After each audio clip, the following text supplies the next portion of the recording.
Hello everybody. Good evening. This is Shivram Tekuru from captainstrategy.com.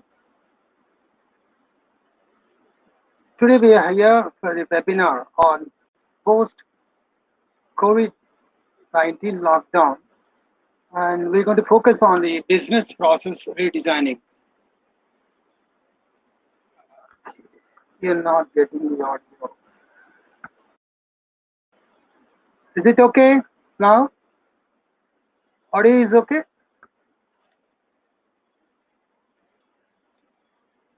Hello? Yeah. This is Welcome to the webinar on business process redesigning post Covid-19 lockdown. The focus of the webinar is on the business processes because we are at a crossroad of the 2 months lockdown. Whatever we have gone through is really created a lot of confusion, chaos as far as businesses are concerned. So we're going to focus on what exactly are the scenarios we are going through, and small little remedies for the business and business processes, so that you can overcome these sort of problems. I'm going to share my screen. It'll be like on and off. My slides will be there, and I'll be also coming on and off to explain to you what exactly about this particular seminar. Okay.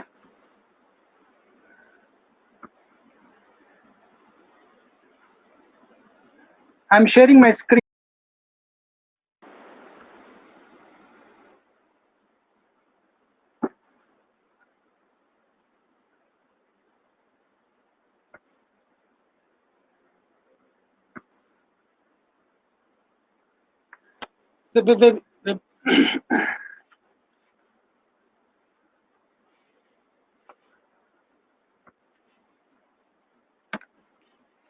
Let's talk about little bit of theory or academics when it comes to business process. Then we'll slowly go into the kind of problems that the businesses are facing, and we're going to give some solutions to that kind of problems. Okay.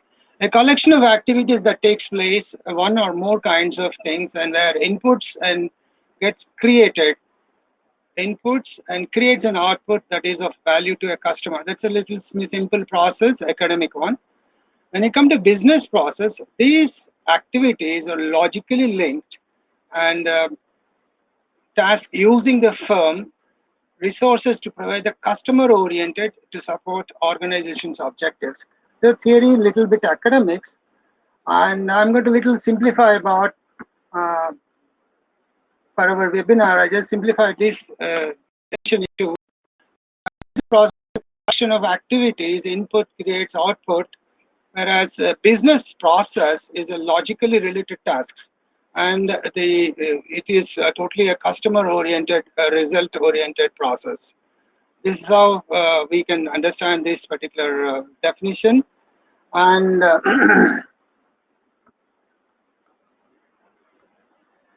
let's little talk about the other aspects of it. Specific sequences of work activities across the time and place where exactly working, maybe a factory, maybe a software company, maybe a BPO, or maybe a BPM, whatever it may be. There is a sequence of specific sequence of work activities across the timeline and place, and there is a beginning for it and there is an end, and clearly defined inputs and outputs. Maybe in a factory you have some inputs, a raw material been put, and it's going through a process. I mean, a lot of processes involved in that. Finally, you come out with a kind of finished output or a product. And again, the business process is customer focused. What the customer is looking for, you want to design it, you're going to make it accordingly and give it as an output to him. And again, the business process is the process, how the work is done, like how the input and getting processed, and what are the kind of sequences the work is being processed, work is being done. these are all things how the work is done in a factory or in a BPO, anything like that, and in a software company. All these things are called as process, and then people take a process ownership. Okay, I visited one company called TVS Delphi in Chennai, where they make some automobile parts. I was talking to one of the supervisor there. He says that he owns the machine, he owns the process, and he's the man who is responsible to get the best possible output or best possible product out of his particular machine. That's the kind of ownership he was expressing. Okay. And finally, the business process have got a measurable and meaningful performance. There are all kind of activities happens in a process. Okay. So we have all forgotten about it because of the lockdown, because of so many things happened in it, and we have to get back to the normalcy as soon as possible. That is where the whole thing is all about. Okay. Let us see in a pictorial manner what is a process all about. Look at the CEO, CFO, and we have marketing, sales, production, operations, distribution, accounting, and you have the smaller things underneath thing. They are actually the guys who are the performers, in the sense that the workers or the output creators. They are the guys, they are the person who will be doing it. So there are a lot of connection between, or a kind of cross functional connection between, or a cross transactional process happening here. From maybe it's a kind of marketing, sales goes out and get the orders, get the requirements for the customer, and the production people are going to design the products accordingly, manufacture it, and you have operations people like HR and other people doing supporting at the back end of it. You have the packing system, you have the distribution system, you have the accounting system. Finally, once all this transaction happen, a value is created, a product is being made, and finally the customer needs are being dealt with, or it's been given, the customer needs are being dealt with. And finally, you give a value-added products and services to customers. Here, every transaction, every cross-functional area is very, very important. That's what the process is all about. How are you going to design it? And different companies and different organizations have their own philosophy of doing the processes, but how they're going to do it after the COVID-19 situation is the challenge here. Okay. Fine.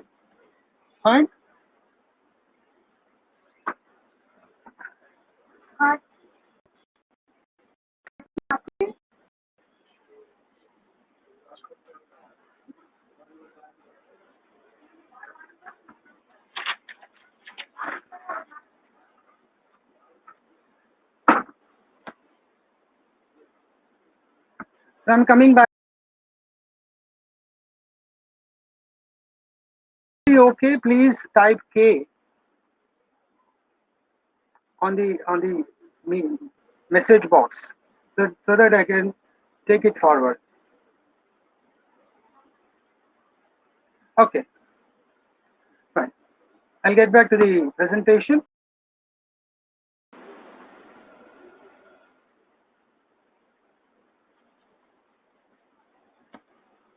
Okay, fine. So this the processes just what we spoke about, and further we're going to speak about what is exactly happening in the market. The delays in most companies still working from home. Despite reprieve, most eateries stay shut.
this is a scenario of business happening externally nowadays. Every day you open a newspaper, one positive news and 10 negative news. So many people are getting retrenched. People don't know what to do. They're trying to invent a new business model and all sorts of things. So what is this is all about? We have already gone through these sort of scenarios. Okay, you have 2000 Y2K problem has come. The business environment, people were literally running around to correct their what we call as dates and sort of thing in the computers. And if they are not doing they are not really adding two more zeros at the end of it, the whole computer is going to get crashed. And so many people have migrated to other countries to repair their computers and see that the two more zeros in the year, like earlier people used to write 2020, only 20 they used to write. It's 2019, they used to write only 19. The computers are so programmed to write only two digits in the year area. Then after that, what happened is suddenly they realized it's 2000 is coming and we need to add 2020. It's not more. It's not anything like 1999 or 1999. It's going to be 2020. The thousandth number is very important. To add those two digits, it took a hell lot of time and work, and people have gone there. And I mean, most of the Indians migrated to other countries, repaired their computers. That is how the Y2K was a big problem. Recessions, okay, we get often, maybe every 5 years you have a recession, every 8 years we have a recession, greed, and maybe the stock market corrections, the stock market crashing. All these things happen in the businesses. Okay, so floods. Okay, often now, yesterday we had a flood in West Bengal, and lot of whatever damage happened there. And as per, I mean, it's a kind of vulnerable technologies also we go through. Okay, I always argue on one point that at the blink of an eye, the technologies changes, and it is for the computers to be very vigilant about the changes in the technologies and adopt the best possible technologies as and when it is required. Otherwise, if you're not really, if you're not really following the newest technologies, you're going to be obsolete, and tomorrow your competitor is going to take things forward, and you're going to be lagging behind. He's going to overtake you tomorrow.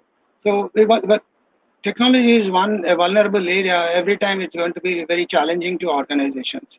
Okay, so nowadays the battery cars are coming, and where to charge a battery?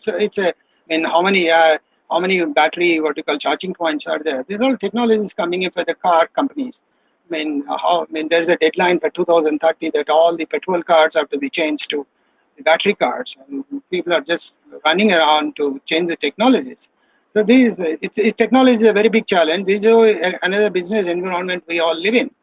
War threat here and there. Iran threats USA threats somebody else, and China threats Taiwan, and Russia threats somebody else there in the Russian earlier colonies.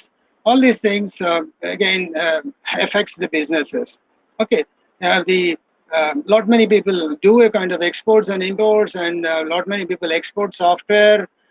Your clients all over the places, and a small war comes in, and everything goes haywire, and there's not going to be a kind of a kind of comfortable situation for the businesses to OPEC. OPEC is again the oil producing countries.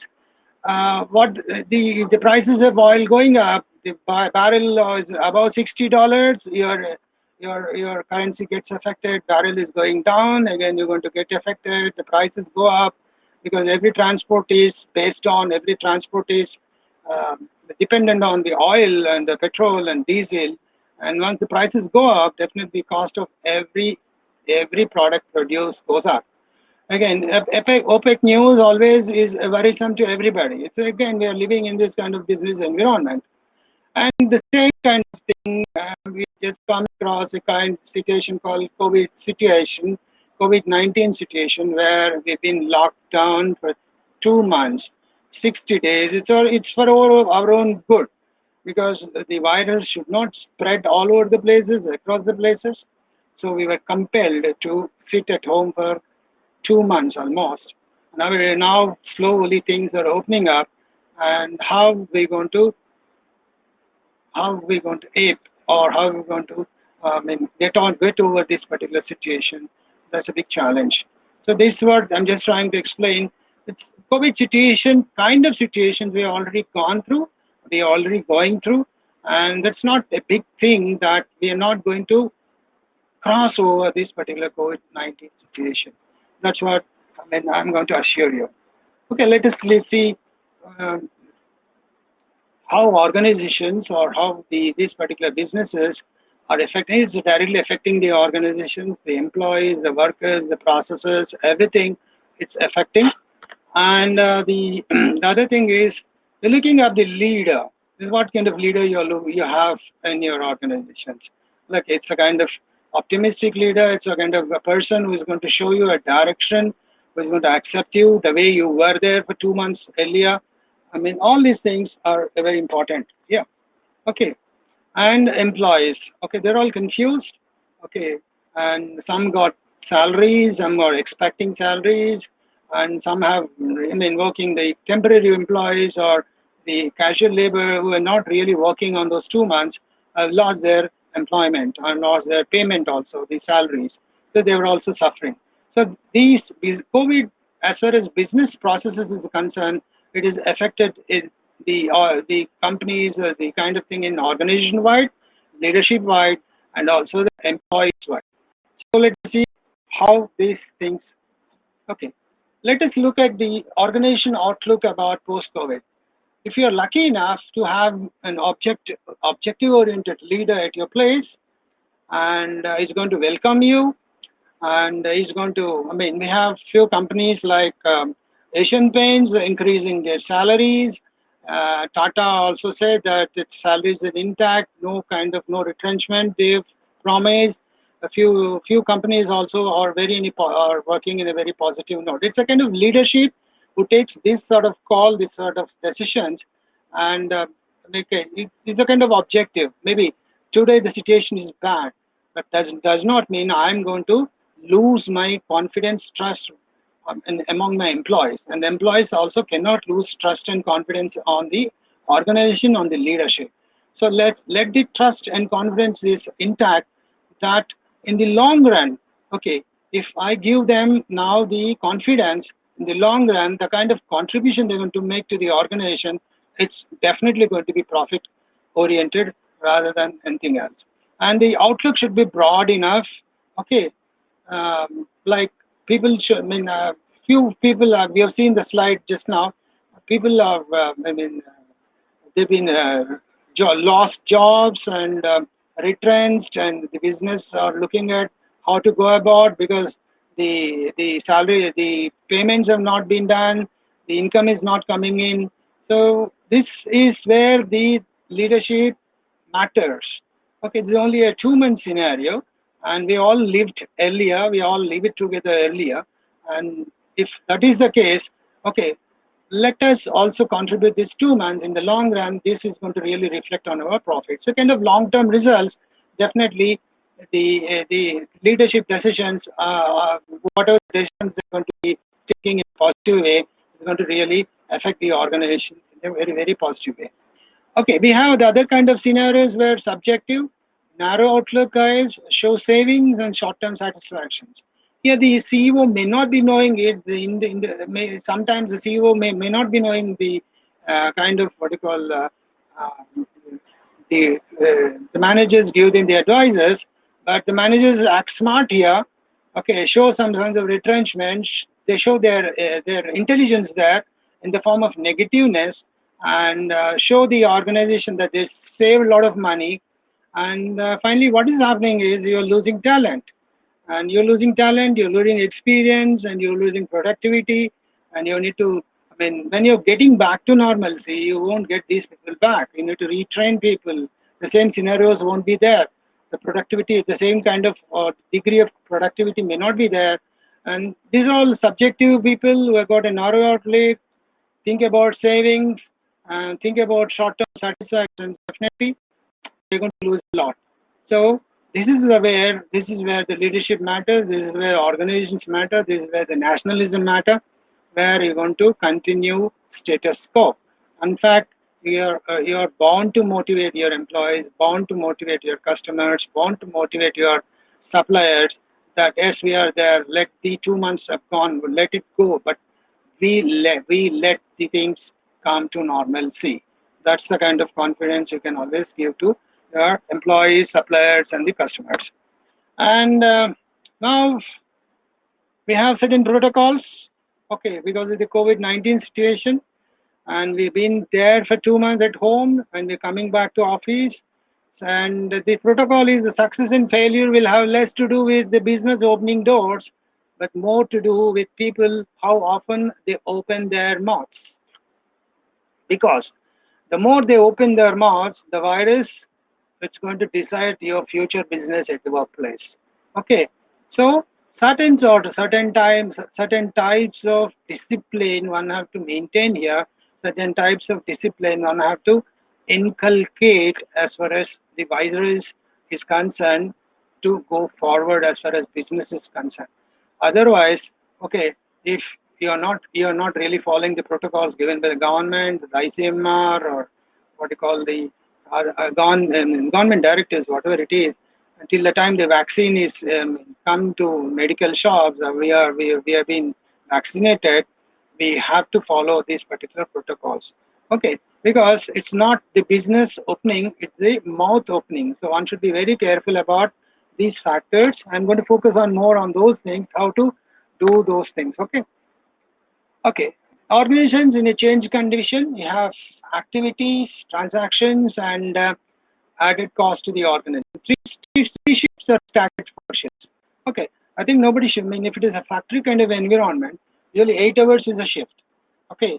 And is it okay for 8 hours? That means the same number of people working for 8 hours, 8 3 is the 24, morning 6 to even afternoon 2 o'clock, afternoon 2 to night 10 o'clock, and night 10 o'clock to morning 6 o'clock.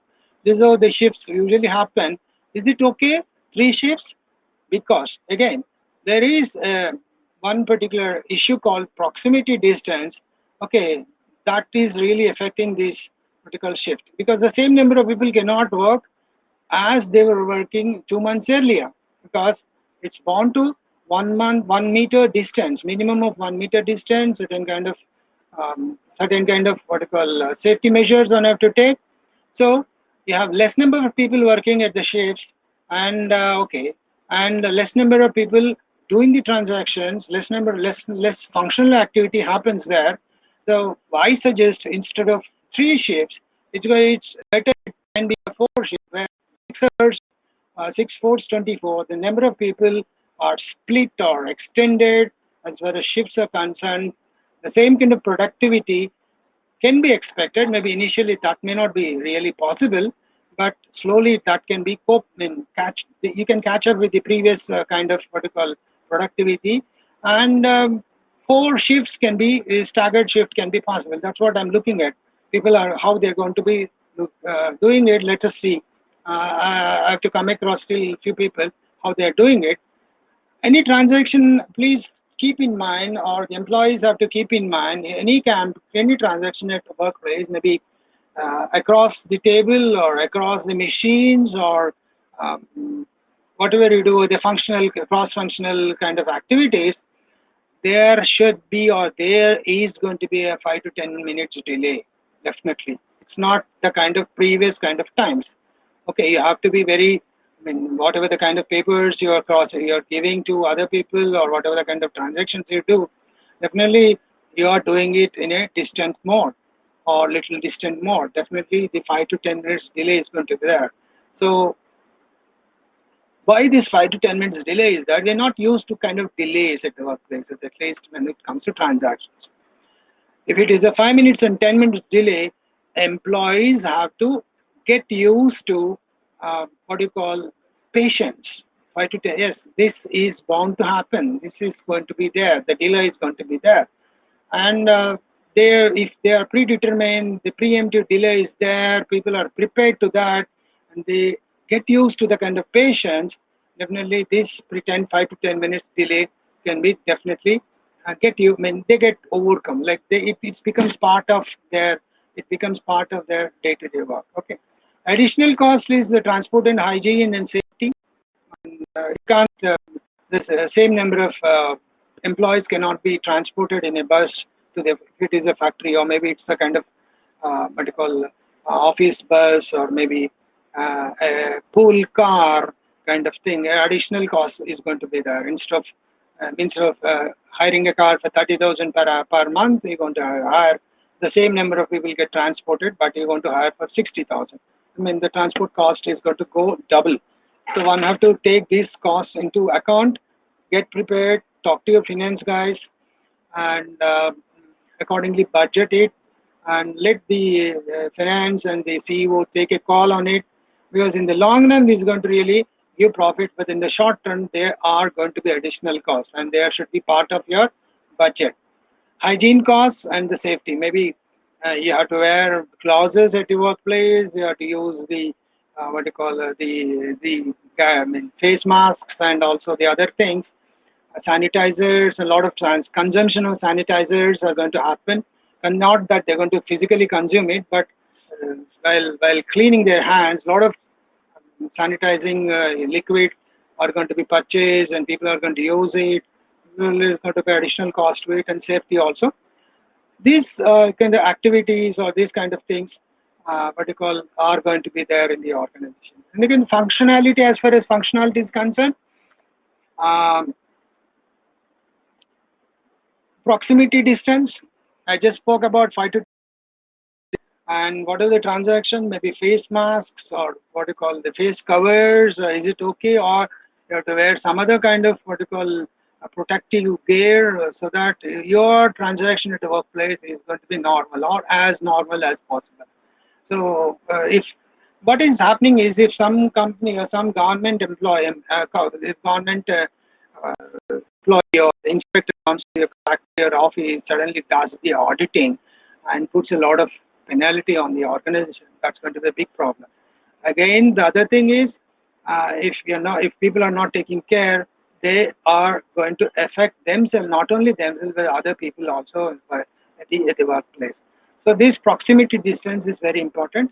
Face masks, covers, sanitizers, and its effect on marketing, production, operation functions.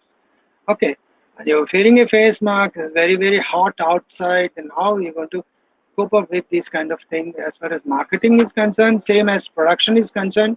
When you're not never used to be using gloves with your hands while you're doing the production, and the same thing is with operations. So a new kind of challenge, how you're going to make it part of your work, daily work, that's more important. And again, I just spoke about employee comfort level, wearing all these gadgets, wearing all these kind of things happening there, wearing all these things happening there. What happens is employee comfort levels goes down. Definitely, there's a lot of sweating happening there because of the masks, because of there's a lot of itching for the hands, for the gloves. So how you want to invent or discover ways and means of keeping employee comfort at the minimal, at the maximum, and is in discomfort at the minimal when people are using the additional equipment. This is all kind of what you call happens in organizations in the changing conditions as far as functionality is concerned. Okay, uh, fine.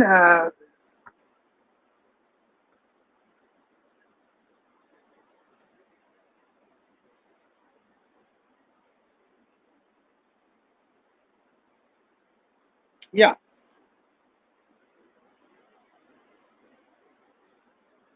yeah, yeah. You talk. Niranjan is talking about how about supply chain effect.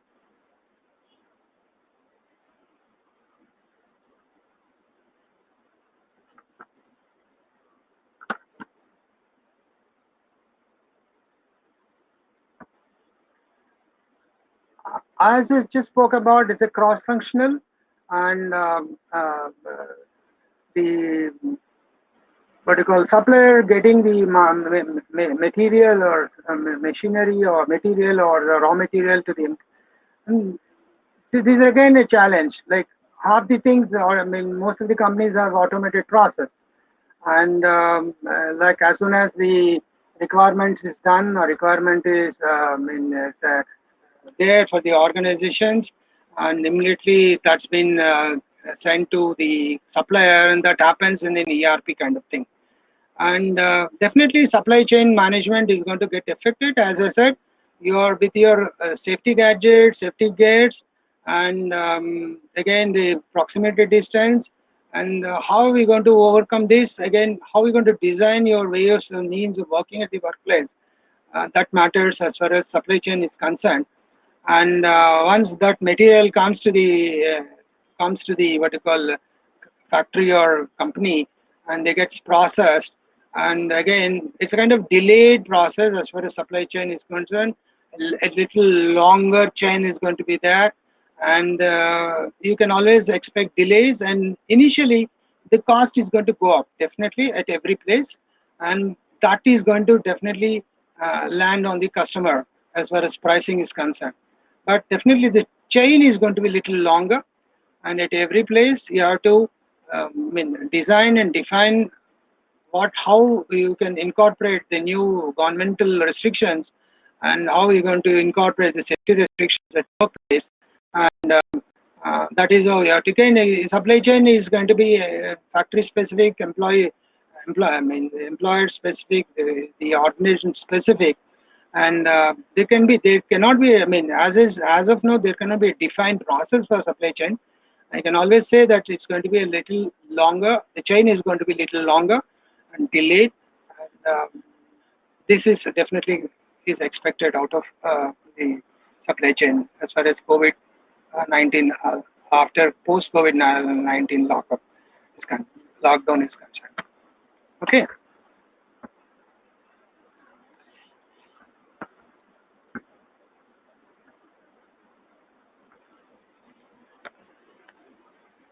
We just spoke about this, right?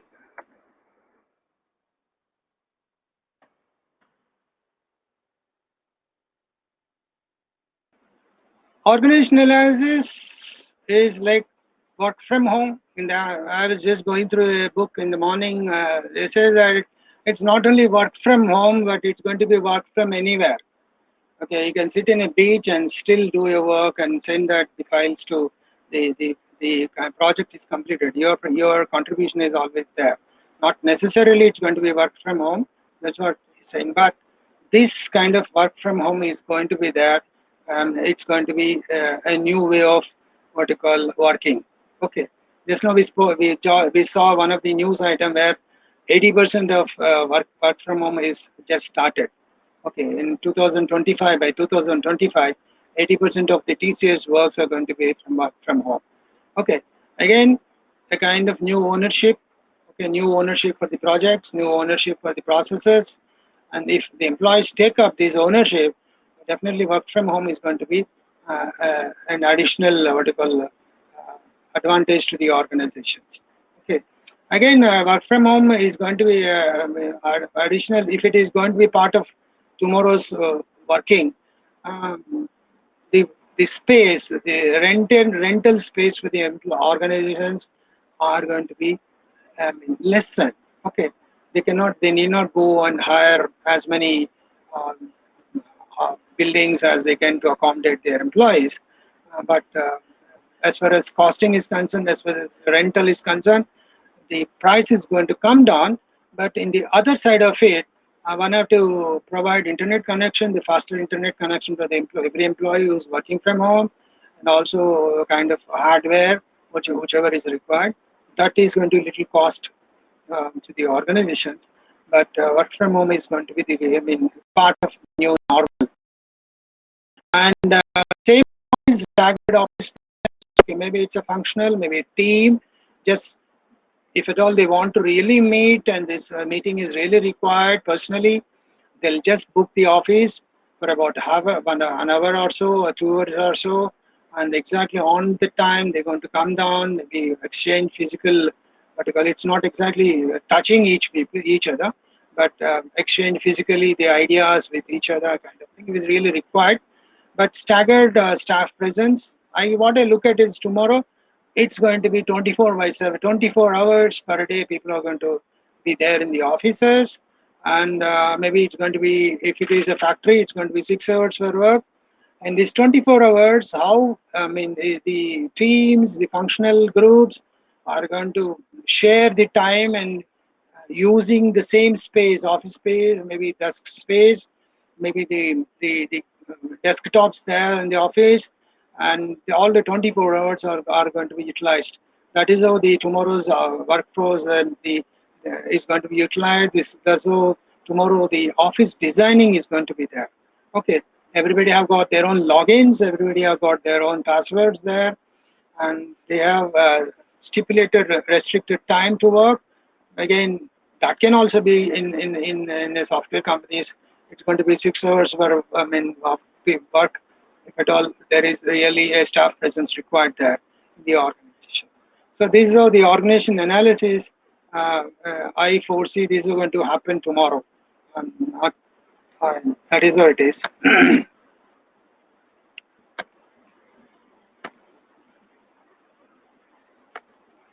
Workforce analysis is a kind of retrenchment, and the other kind of ratio of work from home. How many people are going to be working from home? The ratios again, 80-20. 20 people are available at the workplace, and 80 people are working from home, or 60 people, 40 people, or okay. Again, as I said, weekly thrice people are going to are going to be coming to the office, spend around 6 hours, do their job, do their transactions, and talk to the cross-functional people there, and go.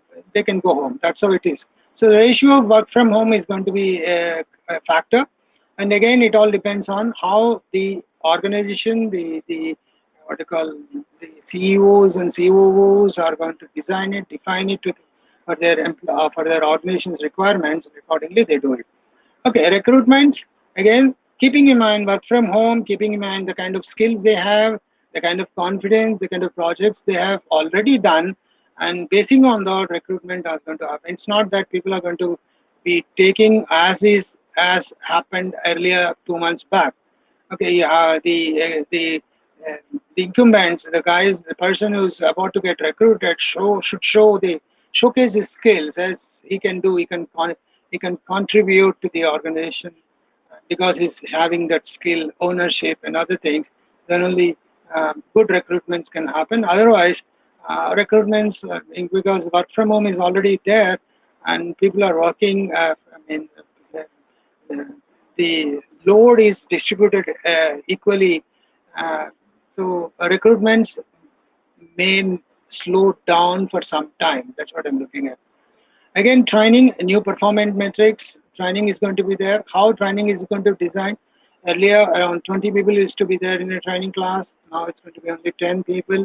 Again, the proximity distance, what they'll learn. Again, in the training program, any kind of activities they do, any kind of workshops they do, conduct, and how these workshops have been designed so that the social distancing or the proximity distance never is going to get and come into place in between. Okay. How, again, there is a trainer who designs these kind of programs, and it's a totally different kind of training programs, not the kind of previous training programs. So definitely it's not 20 people in the training room. Definitely it's going to be 10 people, and you have the same what you call trainer doing it. And again, the company is going to, if it all is a external trainer, definitely the trainer gets more money, and on the training, the employer, the organization are going to spend double the amount what they were to spend earlier. Again, this here, the ISO 9000 comes into picture. ISO 9000 6.2 clause says that every employee in the organization should be given at least 2 days of training. Now, this ISO clause is going to be satisfied by employers, and how they're going to define it, how they're going to record it. All these things, again, a challenge there. And new performance metrics, it's not that people are working from home. It's not only that people are working from home, but the earlier performance metrics used to be the project completion and how good, how nice is with his colleagues, and what kind of ideas, the quality of ideas is giving. All these things were there earlier. The performance metrics are now, because they work from home, the whole metrics, the kind of things there in the metrics definitely are going to get changed. Okay, and the contributions they make and the kind of what I call meetings they attend and completion of projects in time, all these things matter because it's again getting used to work from home. A lot of domestic disturbances is going to be there. Okay, somebody is going to knock your door, or there's going to be a telephone, or somebody just drops in, and definitely your project is getting affected. So how disciplined employees are there at home when they are focusing on their workplace activities at from home, definitely that matters. So certain of these things should be taken care, and certain of these things should be taken into account, the metrics, and accordingly the performance metrics and performance management.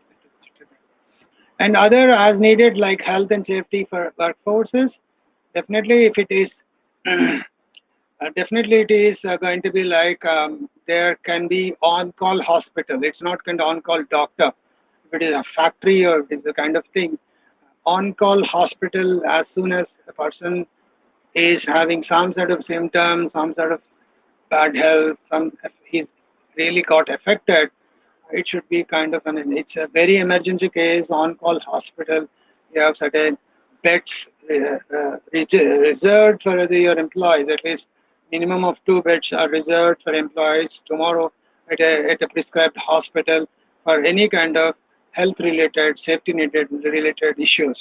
So this is going to be tomorrow. That means it's going to be cost to the employer, yeah, because you have to have some sort of relationship with the hospital, some sort of uh, quality health checkups and quality health remedies can be expected from this particular hospital. So what I advise employees or employers are going to be is that they have to take care of the health and safety by having on-call hospital where 2 to 3 beds, minimum of 2 beds are reserved, and where and when there is a requirement. Hope so, touch wood, nobody should get that sort of requirement, but there is a requirement, there is a ready hospital, there is a ready bed, there is a ready doctor available to attend to this particular. Okay, and productivity assignment, redesigning the office factory, keeping in mind the proximity factor. Again, I'm talking about the proximity again and again um, because that is very important. Because if your less proximity, the distance is less, definitely there is a chance for people getting what do you call either they get affected or the transmission of things are going to be there. Okay, so the redesigning the office factory, keeping in mind the proximity. Okay, moving from elbow distance to meter. What is the elbow is going to be? It's a half, not even half meter. Okay, earlier the factories are designed, the machines are being put in place with the elbow space, keeping in mind the elbow space of the worker. Because once the elbow is going into little, he does little, he stretches his elbow, definitely he should not get actually get into the accident because he's not touch the other machine. But now it's not the elbow distance, it's a meter distance of thing. Now I don't know how the factories are going to redesign their machines. Definitely they're going to redesign the work moment at the workplace. Okay, keeping in mind maybe they have to strictly adhere to the vertical lines being put on the floor, the squids or what you call the circles, only which they're going to walk. Otherwise, they cannot step out from the circle or from the square.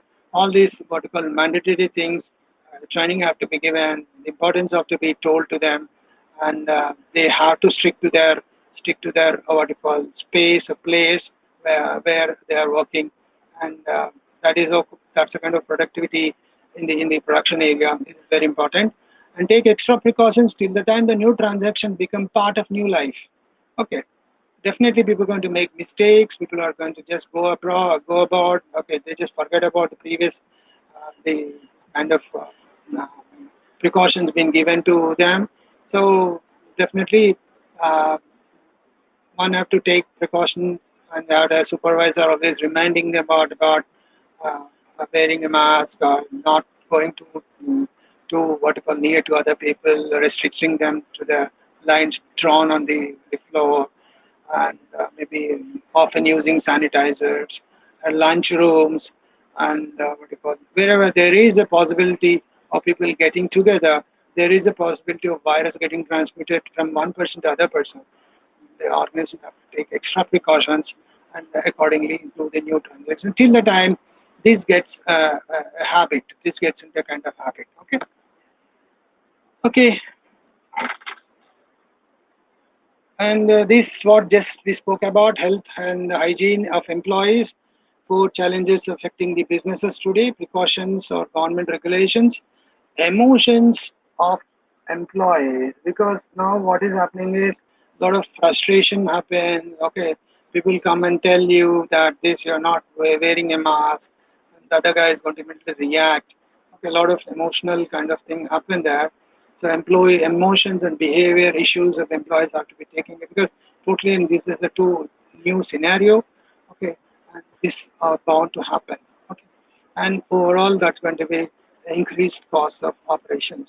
So this is of the four challenges affecting the businesses today. Okay, and what it takes to create rapid, profound, sustainable behavior change. Okay, so what it takes means.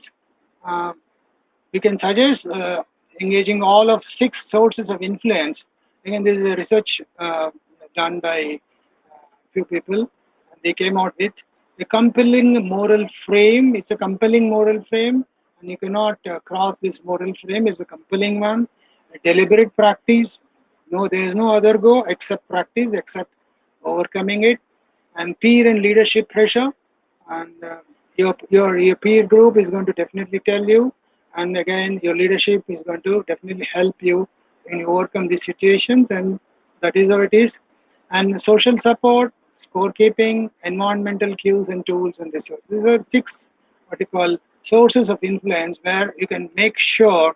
I mean, people are following the rules, regulations, and slowly they're going to come back to normalcy. In the sense that they're going to come back, or slowly they're going to come to a new normalcy. That's a new forward. That there's no go for you unless until tomorrow some vaccine, some medicine is going to be there, and finally it is going to fight with the virus. And there's no virus. That's how tomorrow we're going to come back to the normalcy. Otherwise, this is a new normal.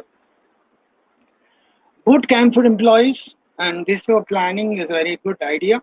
Employees must understand that they are not simply responsible to follow safe practices themselves, they are also responsible and to ensure everybody around them does as well. Okay, we are talking about safe practices. So one should be little active. Employee activism here, as far as safety practices are concerned, should be well encouraged. So how are we going to do this boot camp? Let us see. Okay, instruct employees that when anyone sees any violate safety practices, they are to try remind them of proper protocol with a polite, please, for example, please wear a mask when you are in the office. Okay, this is the kind of protocol one have to be. The protocol is 100% polite, and this kind of sentences one have to use. There is only one permissible response from the other person is there's only one permissible response. No other response you can expect or should be done. It's only thank you followed by the complaint. Okay. Immediately he should take out a mask and immediately he should be wearing.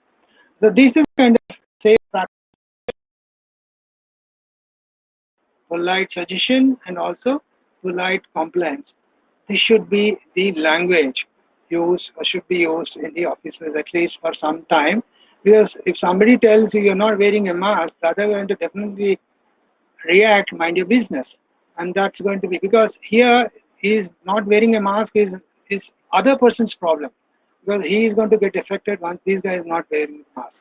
So these kind of protocols one have to maintain as far as workplaces are concerned. Maybe it's a factory or it's a corporate office, a software company, or BPO, BPM, every place. These protocols have to be maintained so that okay, people are get used are going to get used to the new life, new kind of thing. Okay. A boot camp, for an idea of a boot camp is to break down old patterns and introduce new ones. Okay. What is this new ones is like unlearn the previous ones, whatever the memories you have, freeze yourself, and it's going to be relearning new things. So break down old patterns here, introduce new ones. Okay, the easiest time to reset the norms is when no one knows what is normal. In the sense that what is the new normal? That's the easiest time to reset. So this is how people are a little more confused. People don't know what to do now. What is the kind of thing is there? So this is the easiest time to reset norms in when no one knows what is normal. As employees re-enter the workplace, take advantage of uninformed expectations by holding a boot camp. Okay, this can be short as 30 minutes as or as long as a few hours, depending upon how many new norms you need people to practice. Depending on the organization, again, depending on the what you call the culture, the philosophy with which the organization works, the functionalities, the complex functionalities the organization works, or the kind of other what you call um, departments, teams, and other things. Okay, this can be a boot camp is going to really help. I mean, it can be as short as 30 minutes to maybe it's going to be go to half a day, but a boot camp in which you want to teach them what is the new norm at the workplace. Okay, there's a part of it. It can be a kind of outbound training for the employees, and you're going to make several scenarios through which people are bound to use sanitizers, bound to use face covers, okay, maintain the physical distance, the proximity distance, maybe a kind of outbound training activities, and people are again, time and again, reminded about what is their role or tomorrow's behavior in the workplace. Okay, if it is done through a kind of activity, people are going to remember it for a longer time. Okay, so boot camp for employees, again, meetings should include leaders as the facilitators. They can't turn over to HR, come on, do it, fobbed off to a consultant. No, you cannot really. But leaders at the back end definitely stand good behind the HR, give them confidence. Maybe if there's a consultant, tell him what's supposed to be doing, or what is supposed to be the requirement, and definitely stand behind the consultant as well, so that the message goes straight to the employees. Leaders must stand in front of employees, demonstrate their sincerity, commitment, and to the new policies. And I advise still the leaders also should participate in the boot camp. Okay, and that is once the leaders are there, they are participating. Definitely, employees' participation is going to be more than 100%. Moral messaging: make the moral case for changing behavior.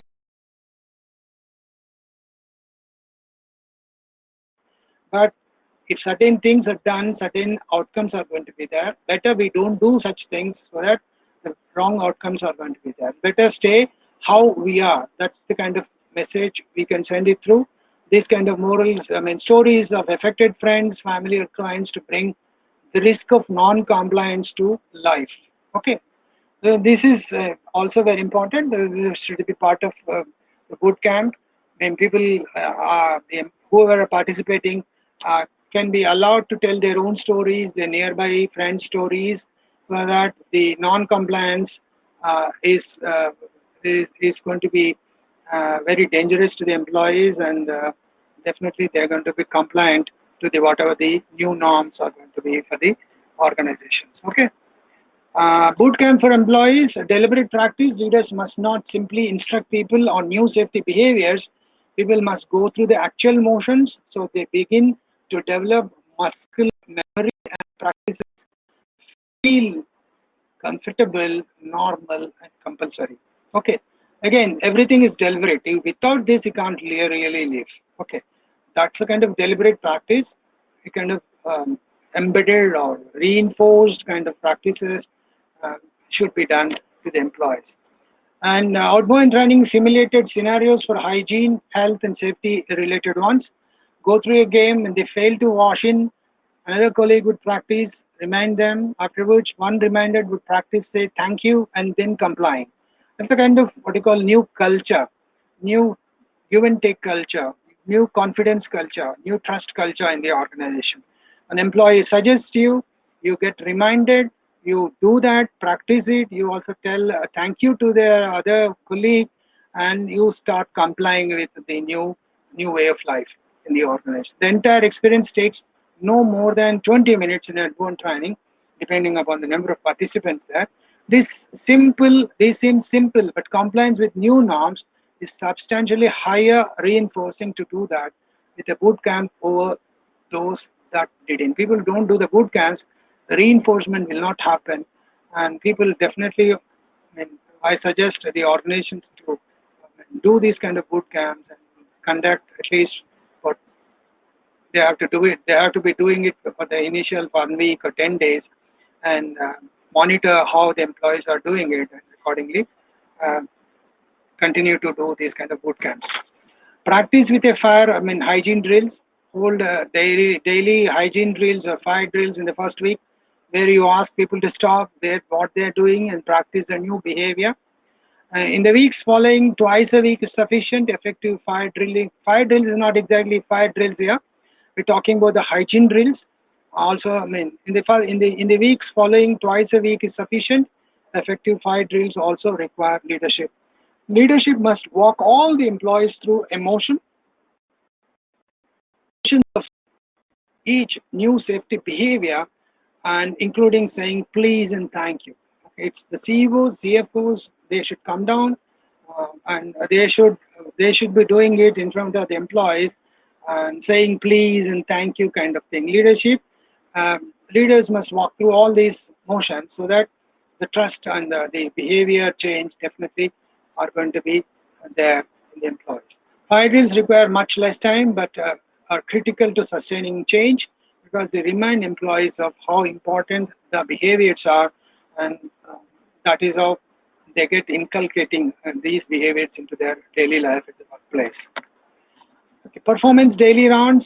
Okay, it's a kind of micromanagement. What you call people hate micromanagement at the workplace, but at least the kind of precautions one have to take, government regulations, one have to follow, and safety norms, hygiene norms.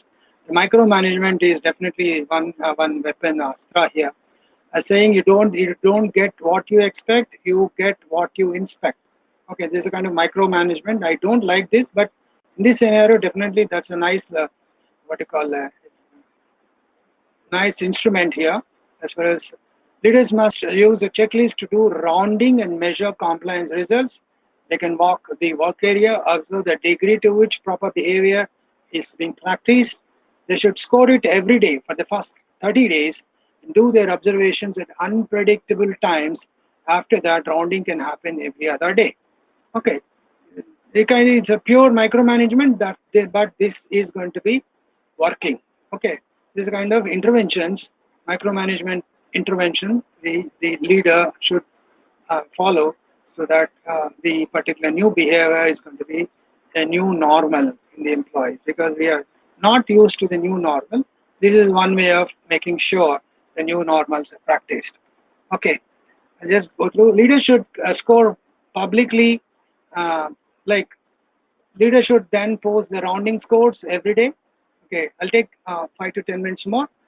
My Above the score, they can place a large circle with colors denoting the organization levels of compliance.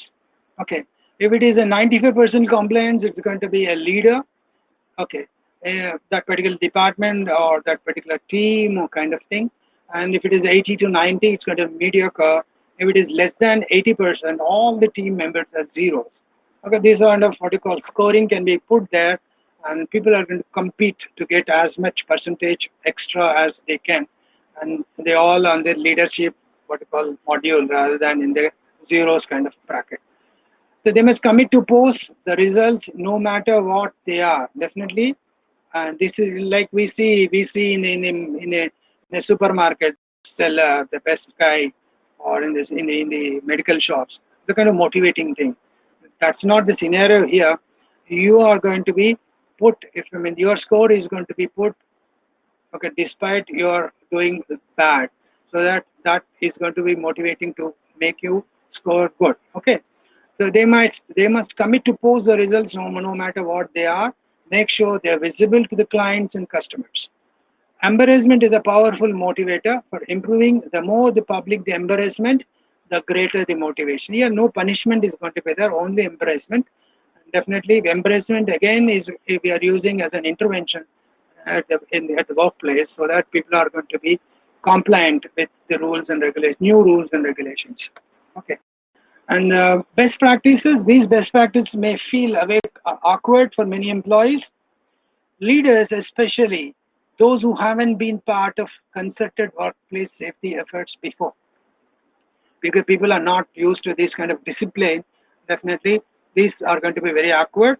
And but there are these are unusual times, and if you want to keep everyone is safe and healthy of their comfort zones, and this one new reality people have to understand. Okay, if leaders take these practices seriously, they will be able to inculcate new norms much more quickly than expected. Doing so is not only important for employee safety, but the health of your business. Okay. Adhere to these critical behaviors will make it possible businesses. This is where my presentation ends, and you can give your suggestion. You can put your you can comments, and anybody have any comments, I'll definitely clarify. I'll definitely mail to you all.